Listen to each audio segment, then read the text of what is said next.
Rich is an experienced outreach director, speaker, and consultant with a demonstrated history of working in the leadership and human performance industry. He is skilled in intelligence analysis, U.S. Department of Defense, counterterrorism, Navy, and operational planning. Rich consults for Dumanis Enterprises and Simon Sinek Inc. Today, Rich will speak to us about attributes.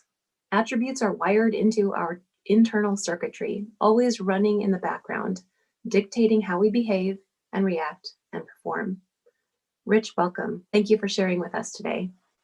All right, thank you, Kelly. Great to be here and great to be talking to everybody. And I will say good day because I know it's different time zones. I'm seeing on the chat, everybody's coming from different areas. I'm on the East Coast, so it's morning here.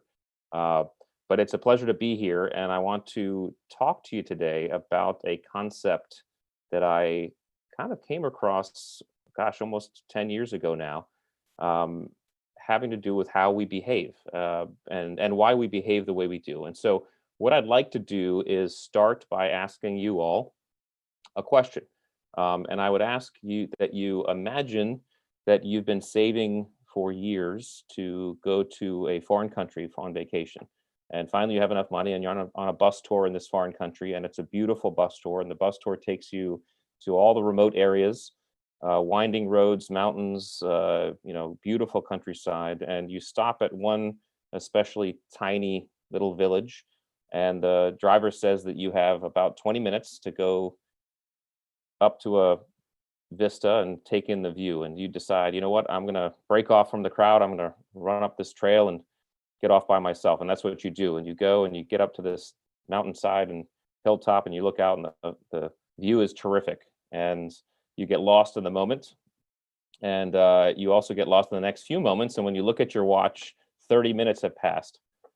So you sprint down, and once you get down there, you realize, oh no, the bus is gone. And you've left your wallet, your keys, your ID, your passport, your phone, all on the bus.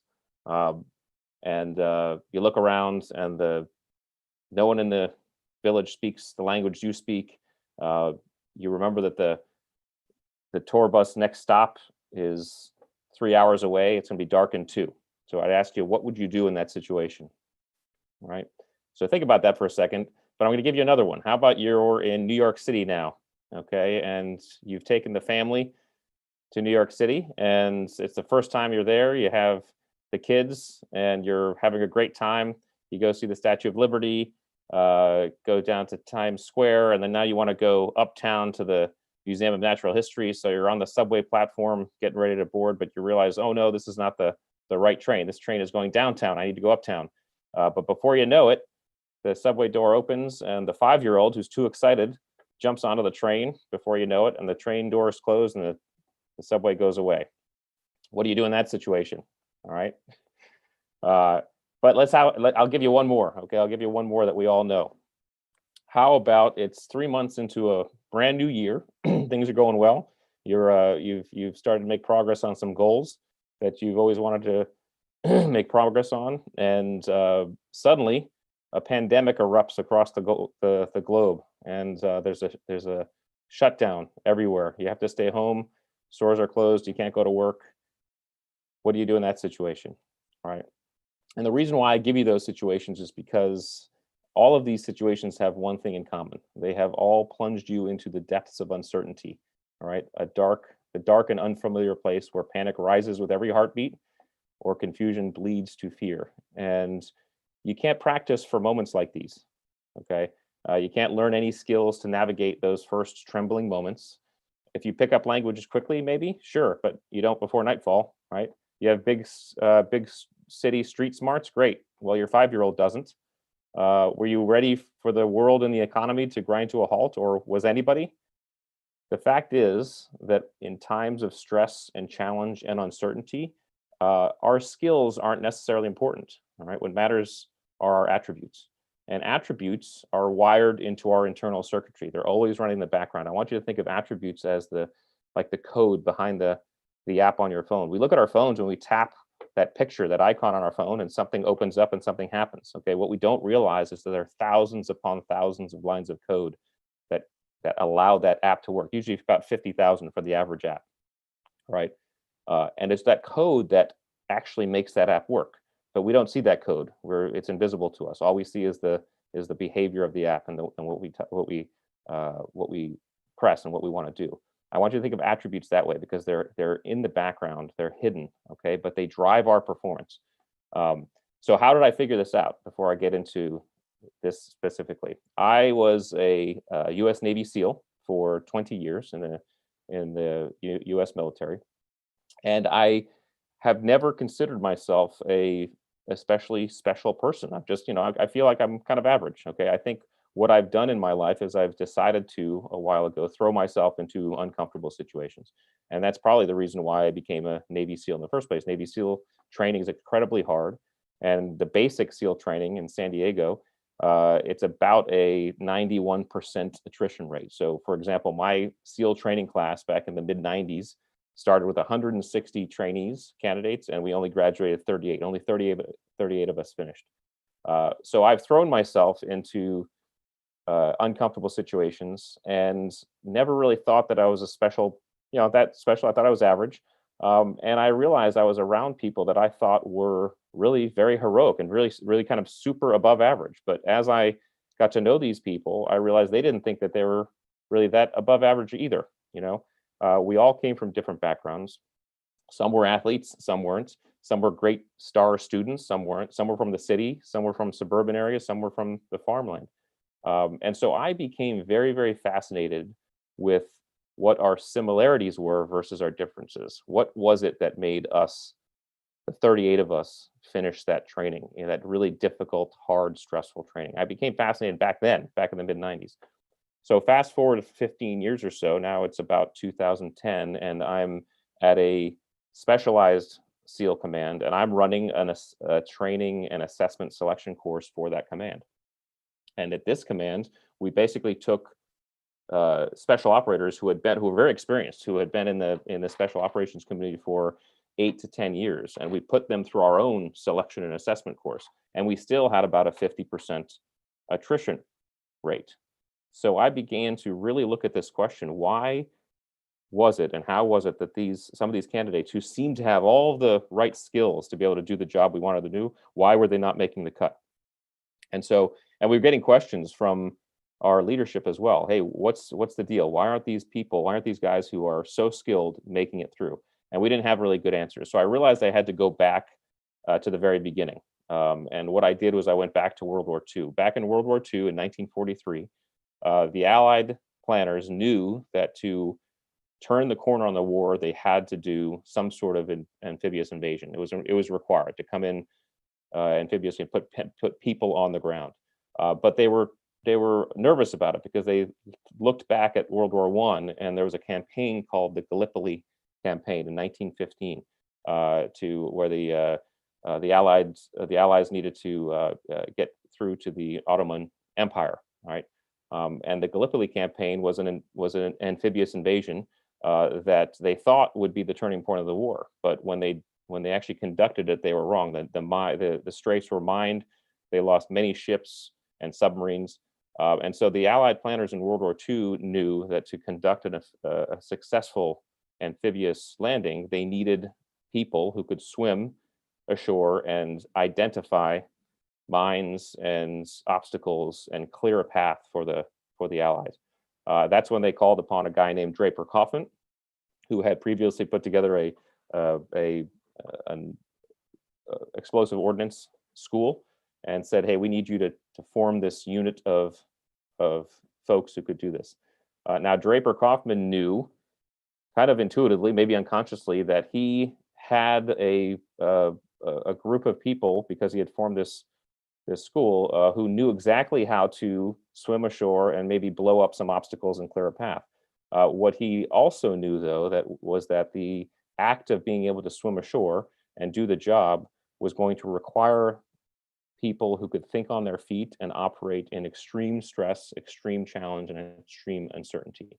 And he basically didn't have a lot of time to figure out a months-long selection process to try to find these people. So he basically, in a flash of unconscious genius, said, I'm going to start the first week of this training, and it's going to be the toughest week I can think of. And he put these candidates through a week-long experience where they slept for only a couple hours, only like 2 hours the entire week. They were exposed to problem solving, uh, physical training, and you name it. They were exposed to it. Extremely tough. And he didn't run any tests or evaluations during that week. It was all based on whether or not the candidate quit or didn't quit.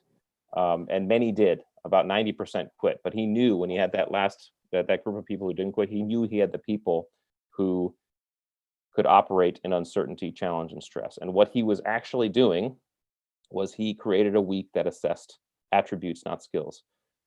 Skills got thrown out of the equation, and he was looking for people who had the patience, the adaptability, the resilience, the perseverance to make it through, who had the confidence and self-efficacy to be able to manage themselves in stress, challenge, and uncertainty. And so when we are looking at and building teams and looking at performance, we have to take these attributes into account. It's absolutely critical. This goes for teams and business organizations as well. Businesses and organizations need to start thinking about forming teams based around attributes. And the story I have, which I'll quickly share with you, I was giving a talk on high-performing teams shortly after I retired from the military. And a lady named Julie came up to me afterwards, and she told me her quick story. She had been about 6 months before promoted to the head of her department, and she was really excited, and she was given a big project by the company. Said, hey, you're going to do this. And she said, the company said, you have access to whatever people in the company you need to build your team. And so she went around and picked the top performers from every department, the best marketing person, the best graphics designer, the best legal representative, picked the top person. And she looked at this team at the first meeting and said, you know what, this is the dream team of all dream teams. And she was so confident with what was going on. So they started the project. It was supposed to be about 6 weeks. First 2 weeks went great. By the third week, the client changed their minds. The client was a bit mercurial.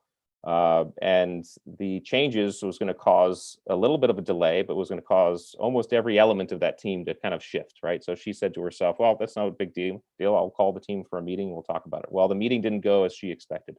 The blaming started. The people kind of asked, hey, why do they think they're right? We're the ones who are right. They fell apart, to be honest with you. They fell apart. She said, the project took twice as long as we thought it would. I had to fire some of the team members, and I had to take on a bunch of work myself. And she was devastated because she said, how could this dream team fall apart?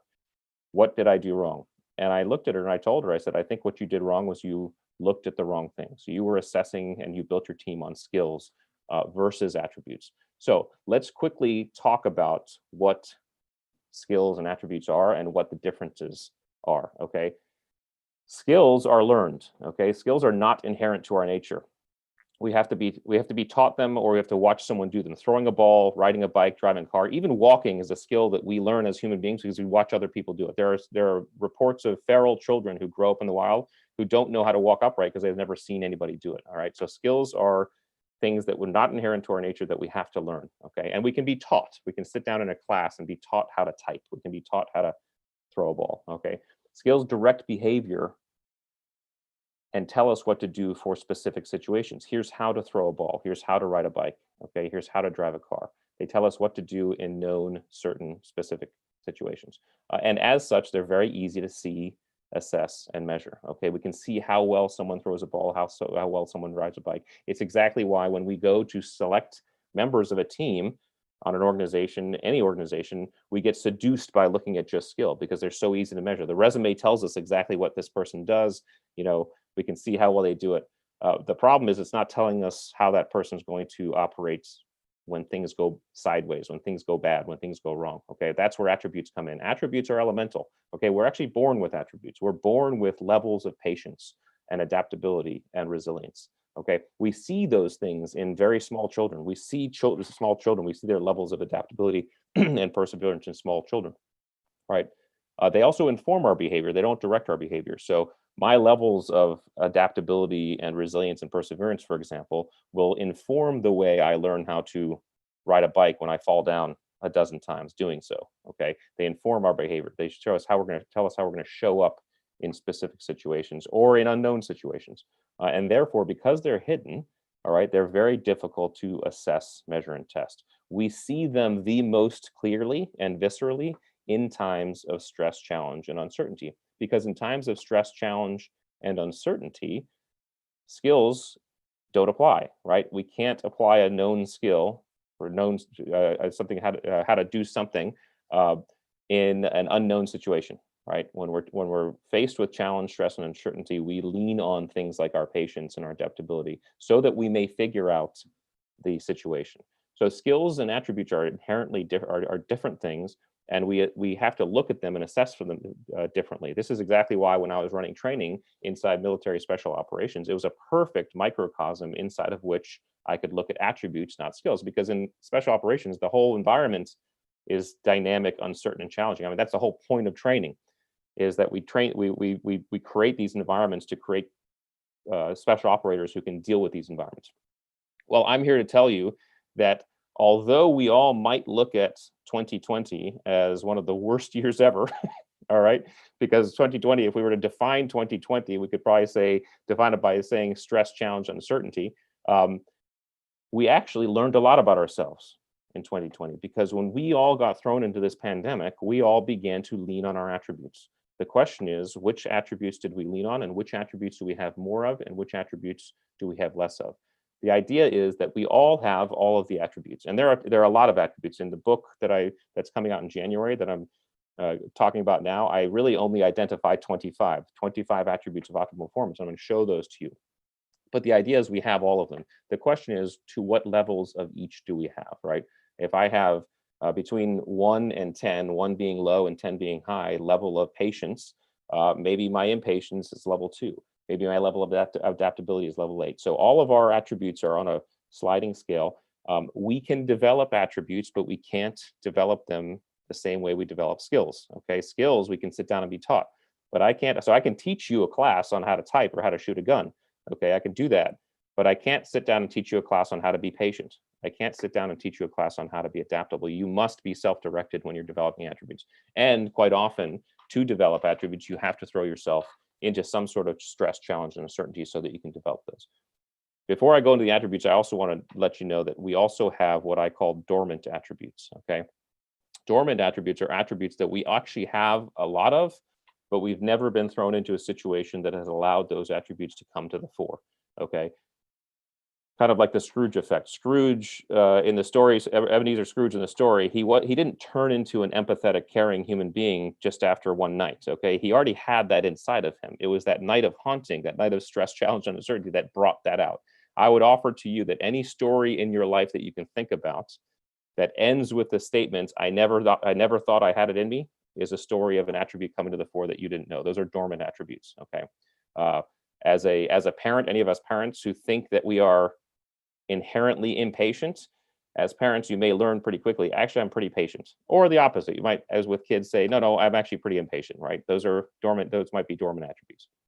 So what I want to do here before I open it up to questions, I want to show you what these attributes are. So in the book, I break the attributes into categories. I have the categories of grit. So what are the attributes that make up grit? What are the attributes that make up mental acuity? What are the attributes that make up drive? And what are the attributes that make up great leadership? And what are the attributes that make up team ability? Okay, so let me explain these to you. I'll show them to you, and just know these are the attributes that I kind of define and highlight as the 25 attributes of optimal performance. What is optimal performance? I forgot that. Okay, I have always been asked, as a former Navy SEAL, and have been able to speak to athletes and things like that. I've always been asked about peak performance. We hear a lot about peak performance. How do I do my best, operate at my peak? Okay, it's really kind of a buzzword. I have never been interested in peak performance, and here's why. Because peak is an apex. It's an apex from which you can only come down, okay? And peak has to be prepared for and trained for and planned, okay? The professional athlete, say the football player, can plan his entire week, and does, to peak for 3 hours on Sunday during that game, okay? Navy SEALs and special operators, we weren't peak performers. Okay, what we were we were optimal performers. Optimal performance is different. Optimal performance is how can I do the very best I can in this moment. All right. And the very best might look like peak. It might look like flow states and it might look really beautiful, but it also might look like, hey, I'm just taking step by step. I'm just moving through this. Well, guess what life is? Life requires optimal performance. We can't always be at our peak. It's unnatural, unrealistic. What we have to strive for is optimal performance. How can we do the very best we can in the moment? And sometimes that best is great and it looks cool. Sometimes that best is I'm just taking step by step. I'm surviving. Okay.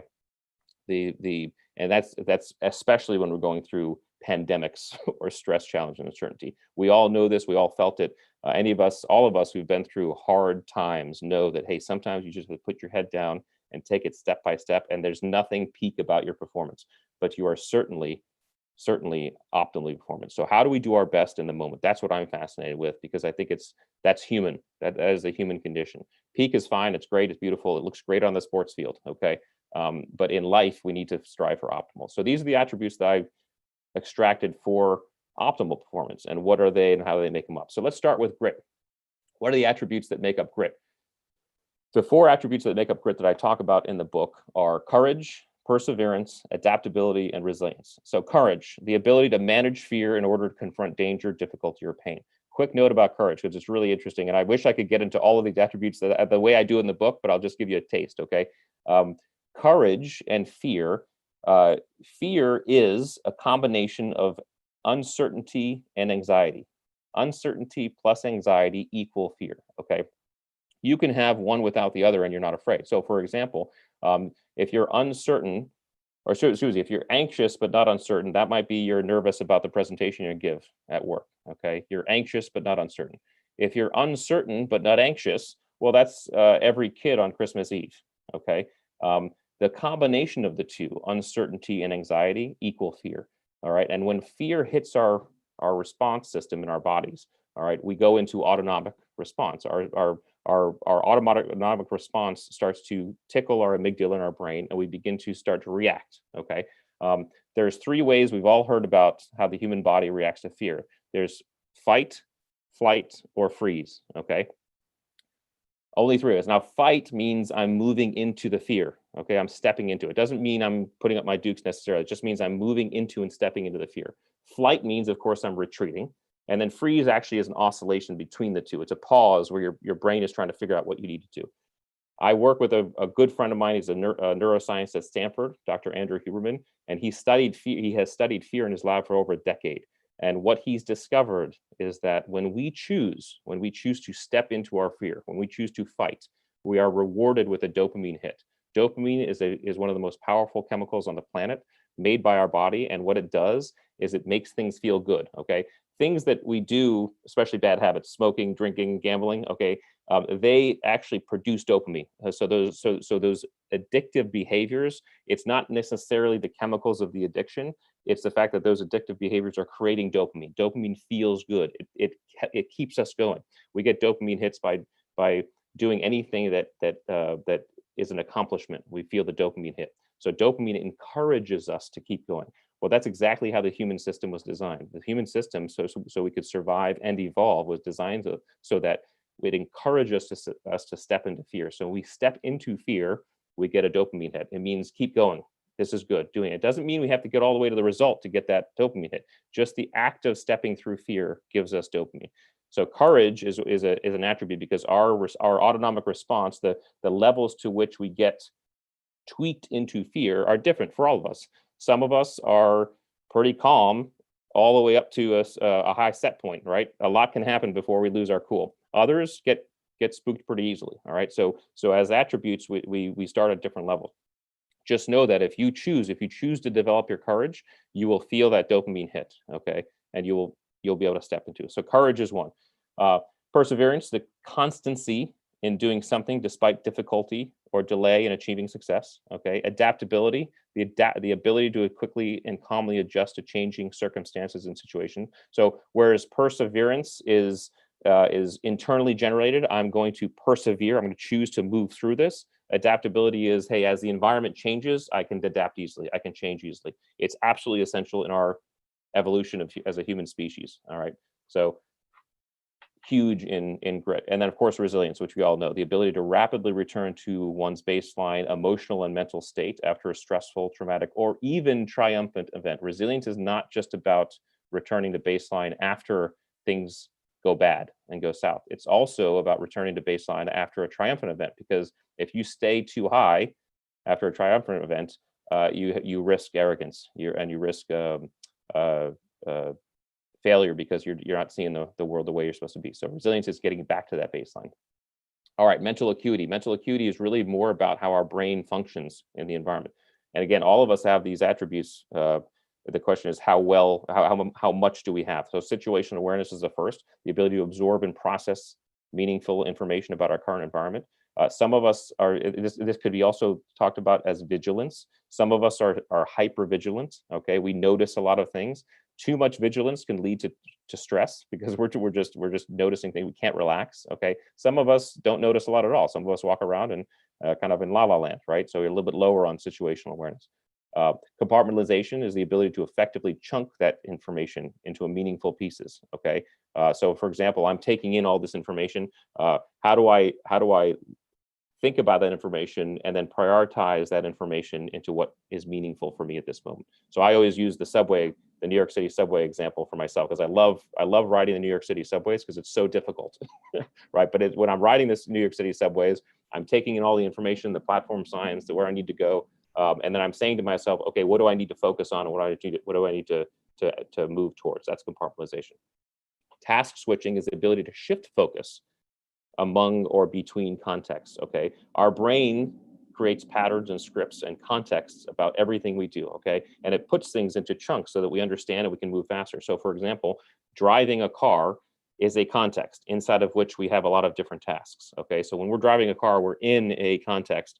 When we park the car and start walking into the department store, our context is shifted, okay? So our brain creates patterns and scripts inside of context. The ability to shift efficiently between contexts is your ability to task switch. This is not multitasking. Multitasking is a myth, okay? No one multitasks. Even those who are called super taskers, which is only 2% of the population, they are not multitasking as much as they are task switching very efficiently. They're moving in between. All of us task switch, and all of us are actually pretty good at it because it's a pretty human thing. The problem is that a lot of us force ourselves to task switch when we don't need to task switch. And yes, this is where I talk poorly about the mobile phone. Our mobile phones, with all the beeps and buzzers and Instagram posts, if we're in a conversation with another human being, we're doing something inside of a context, and suddenly that phone beeps, okay, and we pay attention to it, we are forcing our brain to shift context when it shouldn't need to. All right, so we have to be careful about how much we're doing, because that will also exhaust our brain. If we feel exhausted, one of the reasons is because we're forcing ourselves to shift context. All right, and then learnability, the ability to absorb and process and apply new information that we get for a future context. All right, so that's mental acuity. The drive attributes: self-efficacy, a belief in one's ability to achieve a goal, especially when the path is uncertain or unknown. This is more than just confidence, okay? This is the ability to say, be confident, but also take initiative, and also be optimistic, okay? Not pessimistic, but optimistic and realistic, okay? So more than just, hey, I can do this. This is, hey, I know I can do this, but I also know that as I go through it, there's to be challenges, and I'm optimistic but realistic that there will be, okay? So it's a combination of those. Discipline, the ability to remain focused and steadfast to achieve a result. I can see a goal in the far future, and I'm disciplined in my steps to that I take to achieve that goal. Okay, through the highs and the lows. Open-mindedness, a willingness to consider and accept new ideas, opinions, or perspectives. That's pretty self-explanatory. I think all of us agree that the closed-minded person, it's affecting their drive. It's affecting their ability to move forward. Okay. Now, here's a couple counterintuitive ones. Cunning, the ability to consider problems and circumstances from unusual and unorthodox perspectives in order to achieve a goal. Sometimes can be a pejorative word, cunning, all right? But it's very effective for, quote, thinking outside the box, okay? Drive, part of drive is the ability to look beyond perceived boundaries and think outside the box. So cunning has a scale. Too much cunning, I concede, could be detrimental. But the right amount of cunning is extraordinarily effective for drive. And probably the most counterintuitive one is narcissism. Okay, I have to stop at narcissism because everybody's like, wait, narcissism? Sure, narcissism can be a recognized personality disorder. Actually, also rare to have all of the qualities to be diagnosed with narcissistic personality disorder. However, narcissism is really the desire to stand out, to be noticed, and to be recognized. And every one of us human beings has that desire. Okay, even when we're infants, being looked at lovingly by our parents, as that's happening, as infants, our body is creating chemical dopamine and serotonin. That's being created in our bodies. Okay, we're liking how that feels. All of us want to stand out at least some way and be noticed and be recognized. So all of us have a little bit of narcissism in us, and what we have to recognize is that the use of that in a balanced way can be an extraordinarily powerful driver because it can cause us to do things we wouldn't otherwise do. My desire, my ability to become a Navy SEAL, it wasn't just because I'm patriotic and I wanted to serve my country. It was because I wanted to be a kind of a badass, right? I mean, it was all of us did, right? So it's so part of that. So it drove me to do things that I otherwise what might not want to would have might not have done because of that narcissism. So what we have to do is recognize our healthy amounts of narcissism, understand that if it gets unhealthy, we hopefully have people in our lives who can take us down a notch, bring us back and say, hey, you're getting a little bit too big for your britches. Okay, but just don't be afraid of narcissism. You can use it as a driver. All right, leadership categories. Great leadership attributes are these, okay? First and foremost, empathy. We can't, I mean, if I were to ask you to all create a list of the best leaders you've ever known in your life, almost every list will include that word empathy, okay? That person was a great leader because that person cared about me, all right? It's the ability, whether deliberate or not, to join the emotional state of another person, to feel what someone else feels, okay? Incredibly important. Selflessness, all right? Placing the needs and well-being of others above one's own, despite a real or perceived risk. The difference between selflessness and, say, generosity or altruism, which are both good, is that selflessness involves some sort of risk. It involves some sort of losing from oneself to give to another. Okay, that's what selflessness is, and every great leader has this. Okay, authenticity. We know this. This is also intuitive. The degree to which a person's actions are consistent with his beliefs, his or her beliefs, values, and desires, despite external pressures. Really, really important, by the way, for building trust. We don't trust people who aren't authentic because we can see it. That's why authenticity is so important. Okay, it builds trust. It's that consistency. All right. Decisiveness, the ability to make decisions quickly and effectively. Okay, the quickly and effectively part is actually important, as an important distinction for decisiveness. All right, because it's because you can know how to make decisions, but we all know leaders who make long protracted decisions, take months and months. I mean, we just don't feel right about it. But those leaders who are decisive in a responsible way and then take accountability for them, right, which is the last one, we know that those are great leaders. Accountability, taking responsibility for and ownership of the decisions, actions, and consequences thereof. So decisiveness with accountability are the attributes of great leaders. And then finally, team ability. What are those attributes that allow people to actually effectively manage on a team with other human beings? Of course, a lot of these other ones I talked about will apply as well, but integrity is one, okay? The ability to act in accordance with relevant moral values and social and cultural norms, okay? Integrity, so you know, integrity, it's defined by the group, okay? Do the right thing is defined by the group you're in, okay? Because do the right thing for a SEAL platoon might be different than do the right thing for a group of nurses or a group of Cub Scouts or a group of teachers, okay? So integrity is defined by the group and your ability to be to act with integrity inside your group. Conscientiousness, the ability to an inner drive to work hard, be diligent. Humility, we all know, be able to be self-aware and transparent. And then humor. I've never ever had a high-performing team that I've seen that didn't have humor as an element of it. All right, the ability to laugh when things go wrong and times are tough. Humor is a very powerful thing because it floods us with positive chemicals. Dopamine, oxytocin, and endorphins. Okay, all feel good, keep going chemicals. So humor is extraordinarily important in teams. All right, I know I only have about 10 minutes left, so I want to open it up for questions, and I will now. I have the chat up, so let me see if there are some, and if you see some that came in while I was talking, please let me know. We didn't have anything come in yet, but if anyone wants to come off mute and ask their question, feel free. Otherwise, I have a few questions that I can fire off to you to get started. All right. I was wondering, how are you coaching your children to develop attributes? Well, that's a great question. The answer is I'm not coaching them as much as I am trying to throw as many different experiences in at their windshield as possible, if that makes sense. Because as humans, our brain is actually not fully developed until we're about 23. Our frontal lobe is not really developed fully until we're 23 or so. So they're still figuring out their whole system, their personalities. And so the more I can give them some different, diverse experiences, the more they can begin to explore their attributes. And really, what I'm doing is just observing. Um, uh, I think part of the process, of course, is setting a good example. All right. So my wife and I show empathy as much as we can. So when I see my 13-year-old who hates spiders find a spider in his room and say, "Hey, Dad, can you help me with the spider?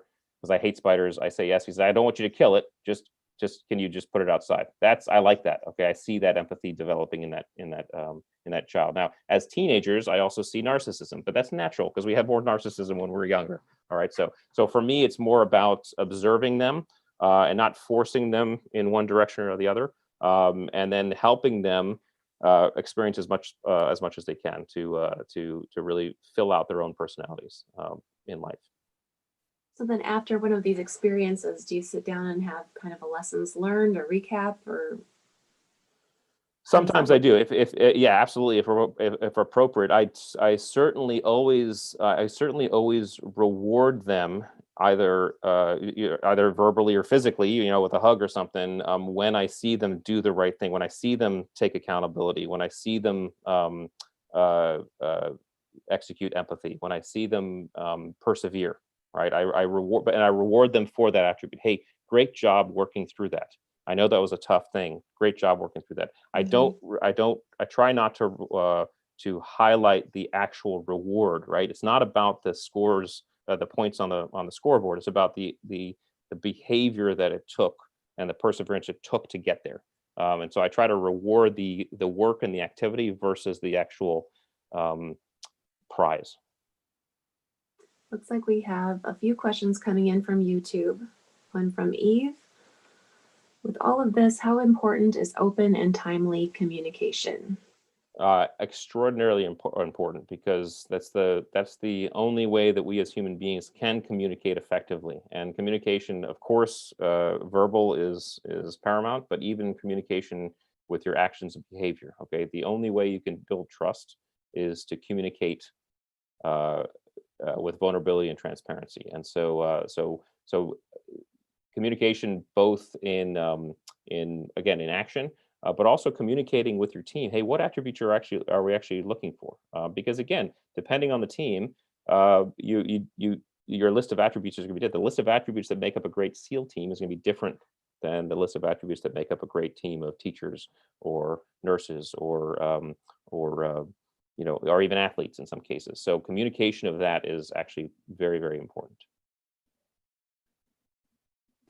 All right, I see one from Tina. If we have all the attributes to some degree, are we hardwired to have some show up stronger than others, or are they cultivated?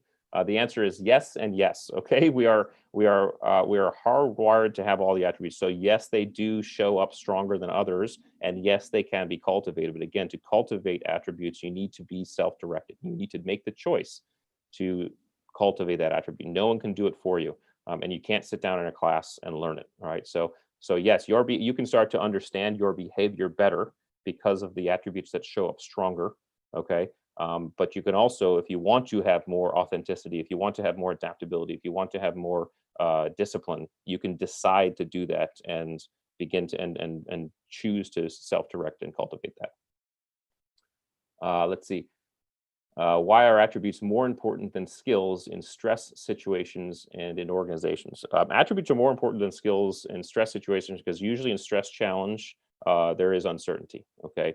And when environments become uncertain, all right, uncertainty breeds stress and challenge, because we all, as human beings, we strive to make certain our environment. That's what our brains are doing all the time. We feel more comfortable if we understand what's going on. Okay, so when there is uncertainty, it begins to breed stress. Okay, so in uncertain environments, skills don't apply. If you don't know what's going on, if the environment is something you've never seen before, you have no skill that you can apply to that environment. Okay, therefore you are leaning on your attributes to figure out that environment. You're leaning on all of those things I just talked about to begin figuring out your environment. So if you want to build a team that is effective and great, even when things go bad, which is the definition of high performing teams. High performing teams are high performing because they are great when things are going fine, but they're also great when things go south, go sideways. All right, they're also great then.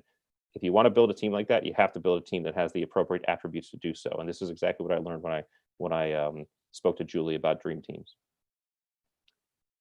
All right, anything else that I might have missed? I know I'm let's see. Looks like we had one more on YouTube, but I haven't seen that come through yet. Yes, I can read that out loud. Okay. Why do you think almost nobody is focused on assessing or mastering those attributes, and instead are focused on skills which today you can learn very quickly? Yeah, that's a great question. And the answer is because it's easy and easier to see skills and assess skills. It's so much easier to see how well someone can do something and assess that and put a grade and a mark to it. Just take athletics, for example, whether you're an American football fan or a European football fan or tennis or whatever, but American football is great. I mean, American football, if any of you watch it, there is statistics for almost every single thing that you can think of. Okay, you'll see flashed on the television screen. This quarterback is number one in how many times he's thrown the ball at the 50-yard line with a shoe untied. I don't know. You name a statistic. Okay, that is an example of being able to measure skills. Okay, so they're very easy to see, assess, and measure.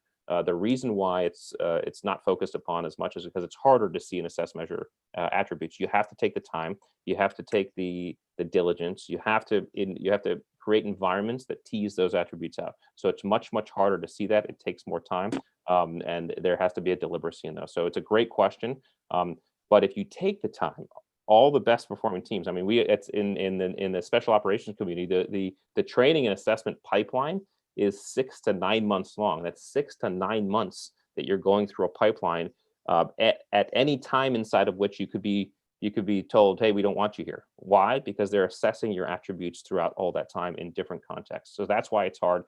It's much easier for a company or corporation to have a 5-minute interview, look at some resumes and say you're hired, and look at some numbers and say you're hired. So you have to take the time, and that's why it's tough.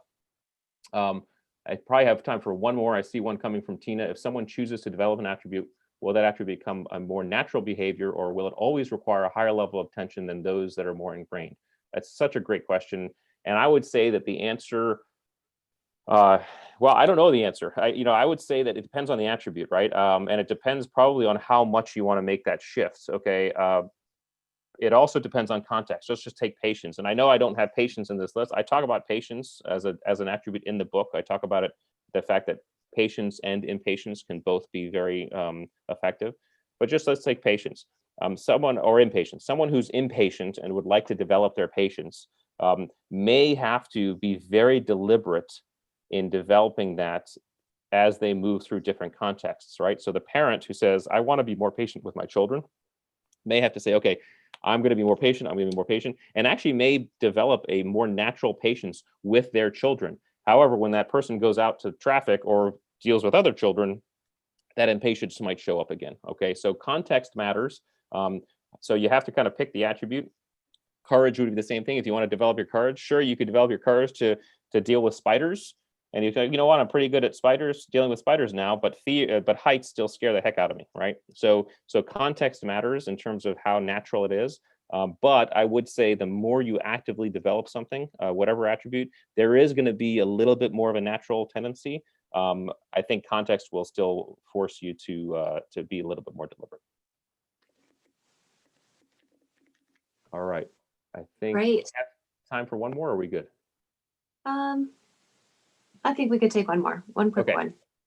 All right, I see how do you see creativity in an effective team with lots of uncertainty. I see creativity inside of that, inside of these attributes. Okay, open-mindedness is the spark of creativity.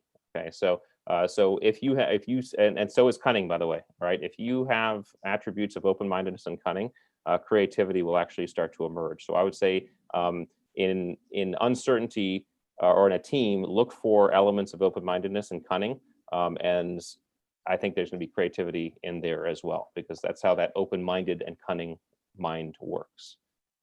I have had this has been an absolute pleasure to talk to you all. Thank you for having me, and thanks for checking out the book. I'm excited for it to come out.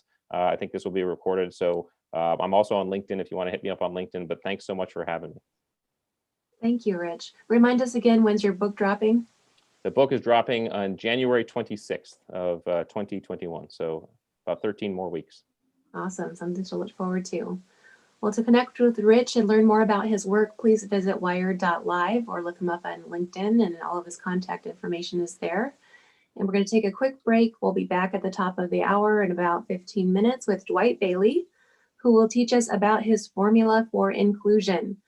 So we're going to close the room to prepare for the next session and readmit everyone in a few minutes. So also, we are streaming live on YouTube, so you can check out our channel, International with a Y, and feel free to watch there or come back to Zoom.